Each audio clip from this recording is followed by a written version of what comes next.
ഓം നമോ ഭഗവതേ വാസുദേവായ. പ്രിയ സജ്ജനങ്ങളെ, എല്ലാവർക്കും നമസ്കാരം.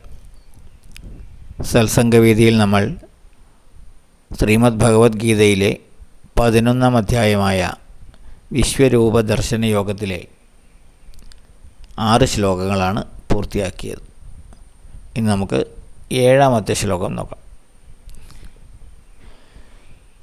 ഇഹൈകസ്തം ജഗൽകൃത്സ്നം പശ്യാദ്യ സചരാചരം മമ ദേഹേ ഗുഡാകേശ യച്ഛാന്യത് ദ്രഷ്ടുമിച്ഛസി.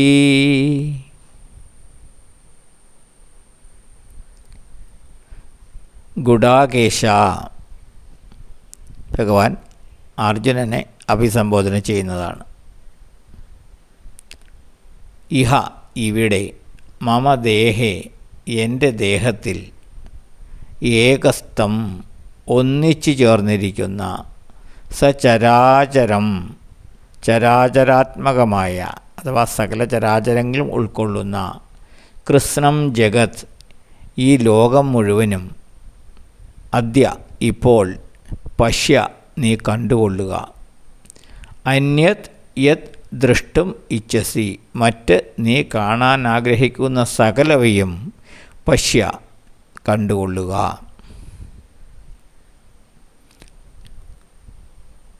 ഹേ അർജുന, ഇവിടെ എൻ്റെ ദേഹത്തിൽ ഒന്നിച്ചു ചേർന്നിരിക്കുന്ന സകല ചരാചരങ്ങളും അടങ്ങുന്ന ഈ ലോകം മുഴുവനും ഇപ്പോൾ നീ കണ്ടുകൊള്ളുക.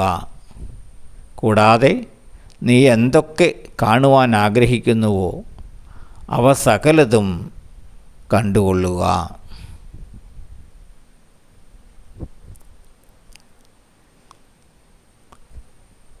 അല്ലയോ അർജുന, ഇവിടെ അർജുനനെ ഭഗവാൻ ഗുഡാകേശ എന്നാണ് വിളിക്കുന്നത്.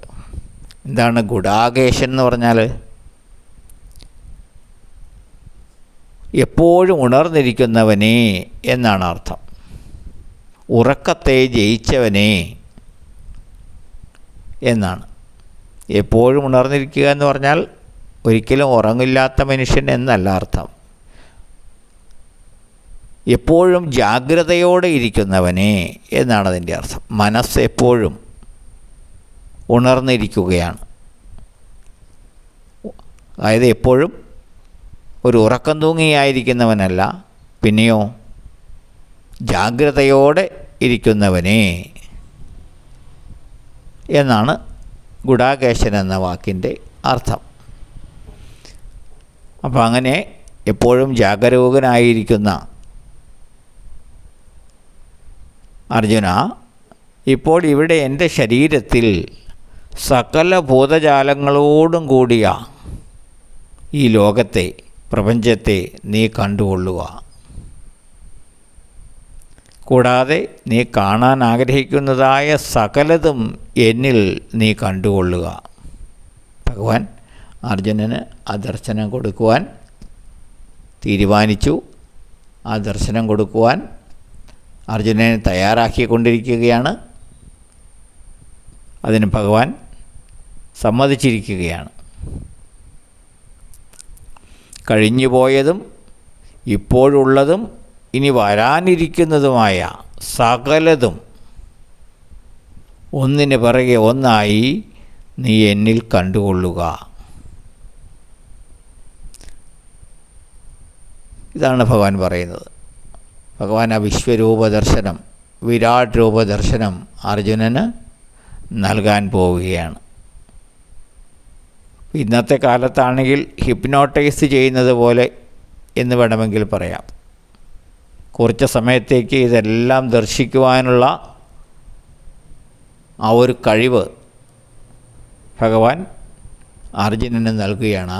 ഇതെല്ലാം ദർശിക്കുവാനുള്ള ആ ഒരു ഭാവത്തിലേക്ക് അർജുനനെ ഉയർത്തുകയാണ് ഭഗവാൻ ചെയ്യുന്നത്. സാധാരണ മനുഷ്യന് ഭഗവാൻ തന്നെ പറഞ്ഞല്ലോ, സാധാരണ മനുഷ്യജീവിക്ക് ഇത് കാണുവാനുള്ള ത്രാണി ഉണ്ടാവില്ല. ഇത് കാണണമെങ്കിൽ അതിന് തക്ക യോഗ്യത വേണം, ആ ഭഗവാന്റെ ഇച്ഛയും വേണം കാണുവാൻ, അല്ലാതെ കാണുവാൻ സാധ്യമല്ല. ആ ഭഗവത് ഇച്ഛയോടുകൂടി അർജുനന് അത് കാണുവാനുള്ള ആ ഒരവസരം ഭഗവാൻ ഒരുക്കുകയാണ്. കാണുവാനുള്ള ത്രാണി അർജുനന് ഭഗവാൻ നൽകുകയാണ്. അതുകൊണ്ടാണ് നീ ആഗ്രഹിക്കുന്നതെല്ലാം ഈ പ്രപഞ്ചം മുഴുവനും എന്നിൽ എങ്ങനെ കുടികൊള്ളുന്നു എന്ന് നീ കാണുവാൻ പോവുകയാണ്, നീ കണ്ടുകൊള്ളുക എന്ന് പറയുന്നതാണ് ഈ ശ്ലോകം. അടുത്ത ശ്ലോകം നമുക്ക് അടുത്ത ദിവസം നോക്കാം. എല്ലാവർക്കും നന്ദി, നമസ്കാരം. ഓം നമോ ഭഗവതേ വാസുദേവായ.